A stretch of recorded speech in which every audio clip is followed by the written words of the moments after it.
প্রিয় দর্শক, আসসালামু আলাইকুম। এই যে 18শি হুজুর বাড়ি প্রথম গেট, এই যে দেখতেই পাচ্ছেন, এই যে ফার্স্টের গেট।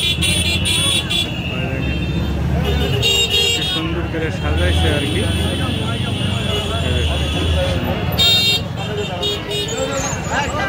এই হলো গেট, এই গেট দিয়ে এই ভিতরে ঢুকতে হয়।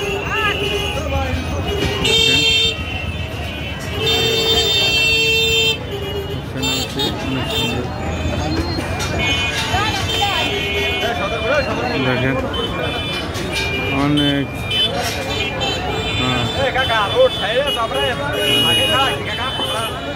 সকলেই এখন নামাজের জন্য কাতার করে বসে, নামাজের কাতার করে বসে,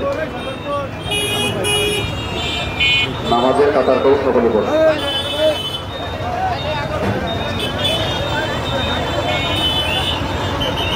শেষ